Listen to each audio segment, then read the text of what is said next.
그 매번 저를 뭐 정치평론가로 소개해 주시는데 제가 뭐 정치평론을 업으로 하는 사람이 아니라서 좀 개면적인 소개고요. 또 지난번 토론회에서 제가 총선을 미리 앞두고 했기 때문에 총선 전망을 좀 했었는데 너무나 많이 틀려가지고 너무나 많이 틀려서 제가 나중에 그 유튜브에 올라간 걸 보니까 그 저기 누가 댓글 달았는데 다 틀렸네 그래서 제가 맞힌 건 딱 하나 있습니다. 아마 김종인 위원장이 아마 선거 이후에도 아마 미래통합당 개혁을 주도할 것이다. 요거 하나는 정확히 맞췄습니다. 그래서 저희 정치평론가라고 스스로 부르기에 아주 부끄러운 이야기를 많이 했습니다. 그때 토론 과정에서 제가 괜히 이 얘기를 해가지고 또 저한테 또 다시 또 과제가 떨어졌는데 그 유럽의 신생정당에 대해서 좀 공부를 해볼 필요가 있다는 말씀을 드렸더니 저한테 이런 과제를 주셨습니다.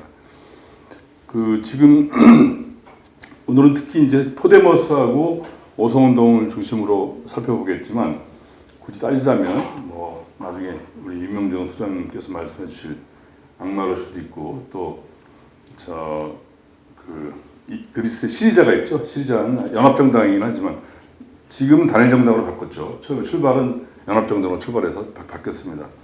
거기까지 포함하면 조금 더 넓은데 오늘은 두 가지만 두 당을 중심으로만 살펴보겠습니다. 포데모스는 뭐 잘 아시는 것처럼 위켄이라는 뜻이 이제 그 스페인 말인데 아마 그때 이때가 출범한 게 2014년이니까 그 전에 그 오바마 대통령이 캠페인할 때 그 캠페인 슬로건이 We can do 뭐 We can do it 이거였거든요. 거기서 좀 힌트를 얻지 않았을까 그렇게 추측을 해봅니다. 2011년에 이제 인디그나도스라고 해서 분노한 사람들이라는 뜻이라고 하더라고요. 제가 스페인어를 몰라서 이제 이 운동이 이제 특히 불평등과 부패에 저항하는 운동이 굉장히 광범위하게 이루어졌는데 이 운동이 대충 이제 마무리돼갈 무렵에 이 운동의 어떤 지도부라고 할까요? 이 운동을 주도했던 사람들이 모여서 이걸 이렇게 끝낼 게 아니라 이 운동의 어떤 에너지를 이 정당으로 좀 가져가보자 이렇게 이제 협의를 하면서 출범을 하게 됐습니다. 처음부터 그렇기 때문에 구성 자체가 단일 세력이 아니라 그 스페인에 있는 여러 그 이제 좌파 집단들이죠. 대부분 좌파 집단들인데 뭐 또 스페인은 아시는 것처럼 거기 이제 소수민족들도 많이 있었으니까 주마다 좀 다르고 각 지역에 있는 지역당까지 포함한 좌파 그룹들이 모여서 연합 형태로 출범을 했습니다. 그렇기 때문에 말로는 자기들의 어떤 이념적인 어떤 특정한 지형을 갖지 않는다고 하지만 대부분 좌파 성향이 많이 있습니다. 그리고 좌파 성향이 강하다고 볼 수 있습니다. 핵심은 결국 뭐냐면 기존의 사회주의 노동자당이라는 좌파 정당이 있지만 이 정당을 포함해서 국민당까지 그 정당이 기득권화가 돼서 결국 스페인 정치의 어떤 발전을 가로막고 있기 때문에 그거에 대한 반발로 출범했다 이렇게 보시면 될 것 같습니다. 처음에는 유럽의 선거에서 이제 8%를 득표해서 5석을 차지하면서 시작을 했는데 그 후에 이제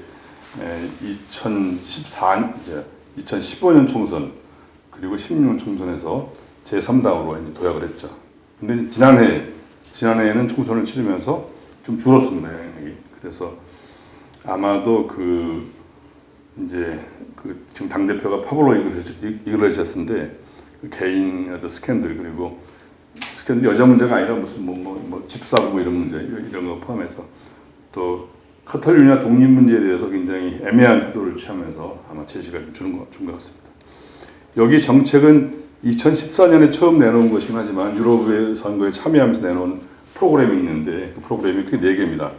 경제의 치유, 자유평등 우위의 증진, 주권의 재정의, 그리고 땅을 회복하라.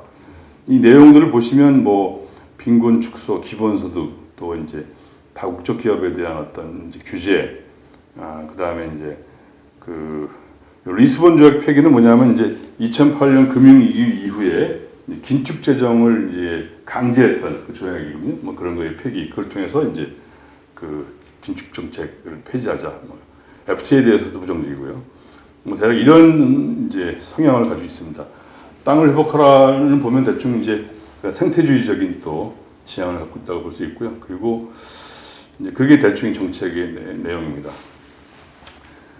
이 포데모스가 빠른 시간 내에 성공할 수 있는 요인은 잘한 유럽의 경쟁의 어려움, 특히 스페인, 그리고 이제 청년 실업이 굉장히 스페인 특히 이제 높은데 이 청년층에 대해서 상당히 그 호소력을 발휘했죠. 그리고 당 대표부터 먼저 30대밖에 안 되고 당시에 이랬어요. 지금 좀 나이 들었지만 그리고 늘 꽁지머리하고 수염도 기르고 청바지 입고 다니고 이런 완전히 기성 정당의 리더하고는 완전히 구별되는 그런 이미지 전략도 상당히 성공했던 것 같습니다.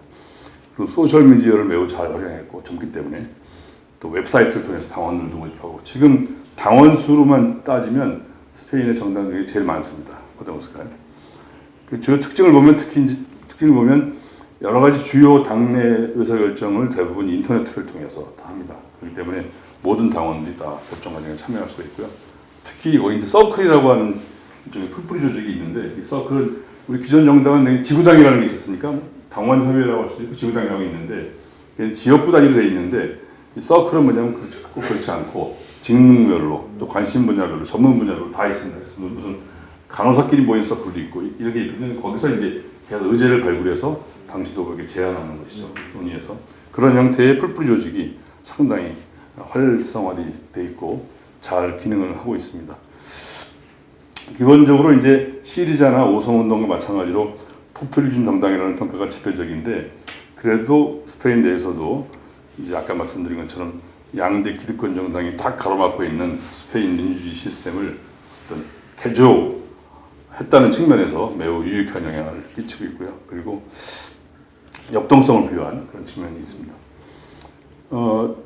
마드리드는 제가 다시 마드리드라고 바르셀로나 같은 대도시의 시장도 포데모스 단독은 아니지만 포데모스가 참여하는 어떤 선거 연합을 통해서 차지할 정도로 큰 영향을 발휘하고 있습니다. 이탈리아 오성운동은 이제 코미디언 출신인 베페 그릴로가 창당했는데 이제 오성은 이제 5가지 이슈를 얘기하는 거죠. 처음에 출발할 때 그랬습니다. 이제 공공수도, 지속 가능한 이동성, 개발, 접속 가능성, 생태주의 뭐 5가지 이슈를 얘기하고 있는데 5스타를 얘기하는 거죠. 그런데 이 계기가 재밌습니다. 원래 이 양반이 원래 7, 80년대부터 유명한 그 코미디언이었는데 옛날에 베니노 크락시라고 하는 그 수상이 있을 때 부패 문제가 심각하게 이제 제기돼 있는데 그 피에트로 검사가 나오게 된 계기죠.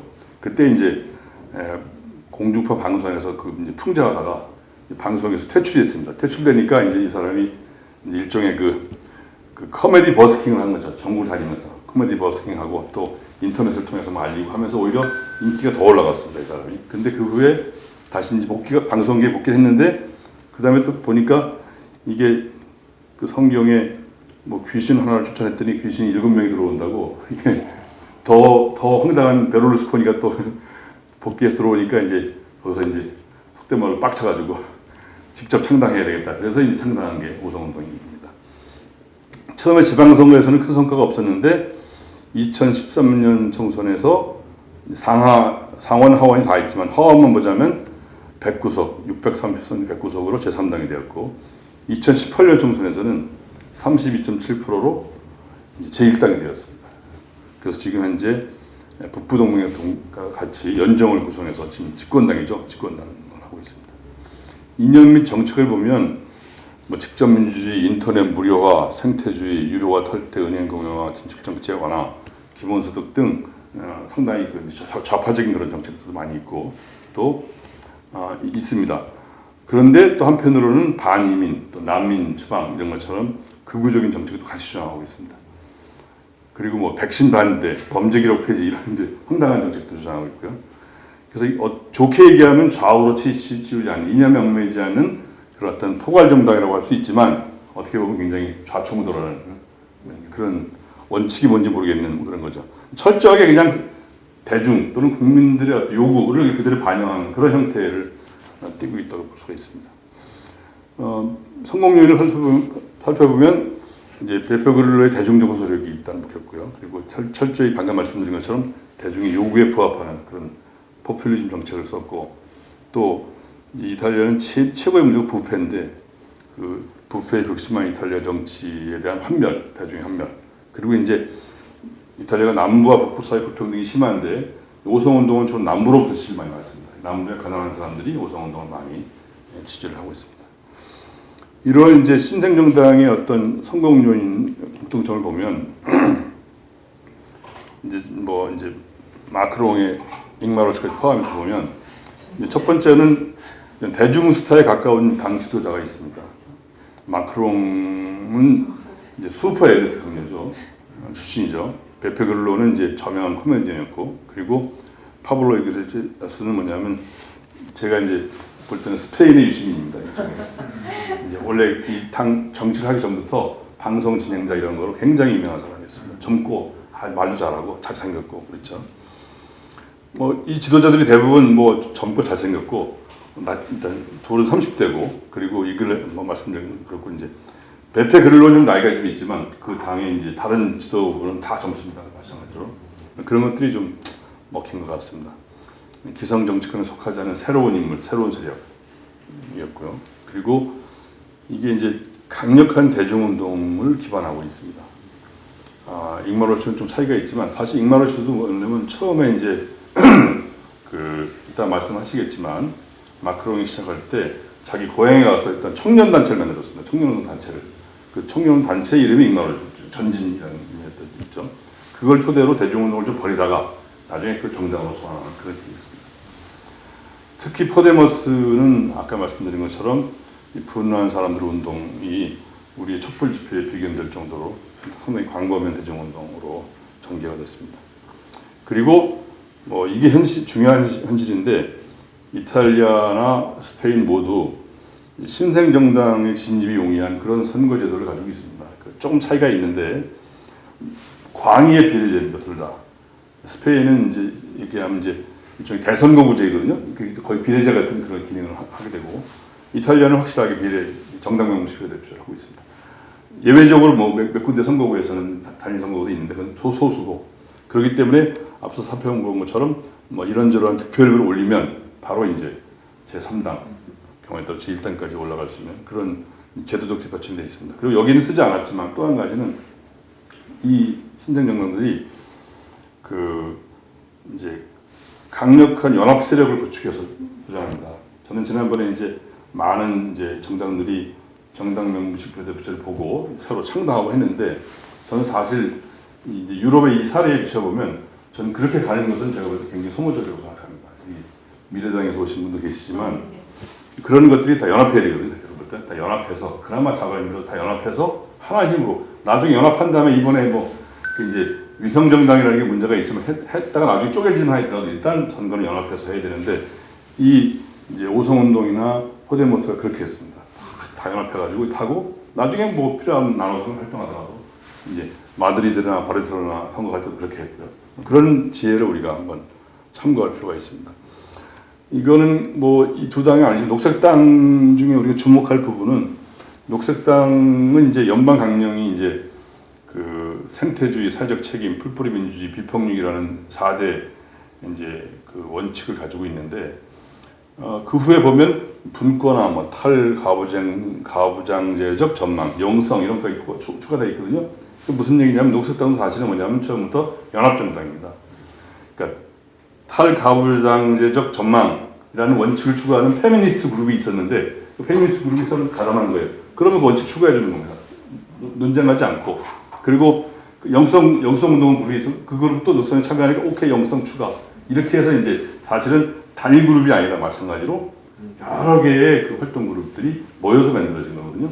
그걸 우리가 힌트를 얻을 필요가 있다고 생각하고요. 그리고 이제 이 정당을 규정할 때도 전통적인 정당이 자기를 규정하는 방식이 아닌 완전히 새로운 개념으로 자기 정당을 규정하는 이런 어떤 지혜를 발휘했습니다. 이런 것들이 그 신생정당의 어떤 그 최초의 그 출범, 또 약진, 또 일부 부분적인 성공에 보탬이 되지 않았나 생각합니다. 예, 제 얘기 마치겠습니다.